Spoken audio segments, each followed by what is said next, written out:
সকল ভিউয়ার্সদের ওয়েলকাম জানাই চ্যানেলের মাধ্যমে। আজকের ভিডিওতে তোমাদের শেয়ার করছি খুব গুরুত্বপূর্ণ একটি টপিক, যেটা সবার জানা দরকার এবং আমাদের প্রায় মাঝে মধ্যে অনেক কনফিউশন ঘটে যায় প্রিপোজিশন নিয়ে। তো আজকের ভিডিও দেখার পরে হয়তো আর প্রিপোজিশন নিয়ে কনফিউশন হবে না।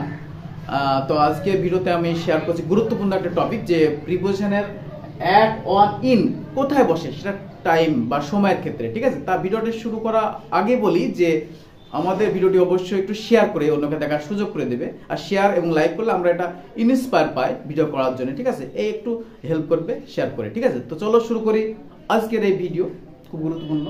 দেখো, অ্যাট অর ইন সময়ের ক্ষেত্রে কোথায় বসে আমরা শর্টকাট নিয়মে জেনে নেব। অ্যাট বসে সময়ের একক বোঝাতে, মানে পয়েন্ট অফ টাইম, সঠিক বা নির্দিষ্ট সময় বোঝাতে গেলে অ্যাট বসাবে। আমি যদি বলি এখন বাজছে 10টা, শুধু 10টার সময়টাকে বোঝাচ্ছে, এরকম সময় বোঝালে অ্যাট আমরা বসাবো। ঠিক আছে, যেমন একটা উদাহরণ দেওয়া আছে, ইট ইজ ড্যাশ, এখানে অ্যাট 4 PM হবে, মানে 4টের দিকে, 3টের দিকে, 2টোর দিকে, এরকম সময় মানে পয়েন্ট অফ টাইম বোঝাতে গেলে অ্যাট বসিয়ে দিতে হবে। ঠিক আছে, ছোট্ট সময় রেখো হলো। এবার আমি চলে যাচ্ছি নেক্সট রুলসটা। অন কোথায় বসে? অন বসে দিন বা তারিখ, মানে অ্যাটের একটু উচ্চ বা বেশি সময়কে আমরা বসাবো অন। দেখো, দিন বা তারিখে বোঝাতে অন বসে। অনটা কোথায় বসে এটা বললাম, যে ইট ইজ ড্যাশ সানডে, মানে it is dash Sunday, Sunday মানে এই যে বার একটা, তার জন্য এখানে অনটা বসালাম। ঠিক আছে, আর একটা উদাহরণ দেওয়া আছে, ড্যাশ 23rd মার্চ, মানে মার্চ মাসের 20। এখানে অনেকে ভুল করে, তো দেখো ভুলটা আমাদের আর সামনে দিন হবে না।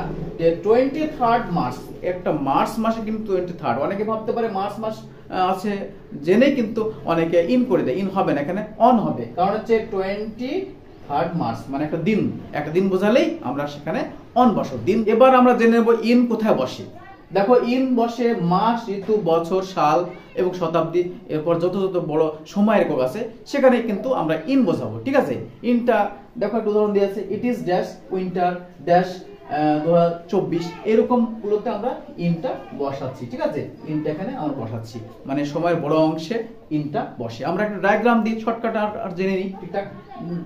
একটা সাপোজ একটা দেখে নেবে, ডায়াগ্রামটা দেখবে, এখানে এই ছোট্ট অংশ সময়ের, এখানে কিন্তু আমরা অ্যাট বসাচ্ছি। ঠিক আছে, সময় ছোট্ট অংশ, আর অন বসাচ্ছি এই টোটাল সময়টা অন বসাচ্ছি, আর সম্পূর্ণ সময়টাকে আমরা ভেবে নিতে পারি এখানে ইন বসাচ্ছি, মানে টোটাল বড় অংশের সময় সেখানে ইন, ছোট্ট অংশে অ্যাট। ঠিক আছে, এই যে গোটাটা হচ্ছে ইন, এরকম এই ডায়াগ্রামের মাধ্যমে কিন্তু বোঝালাম। এরপর নতুন ভিডিও আমরা নিয়ে আসছি, তার জন্য ভিডিওটিকে লাইক এবং শেয়ার করে ওনাকে দেখার সুযোগ করে দেবে। ঠিক আছে, thank you for watching the video.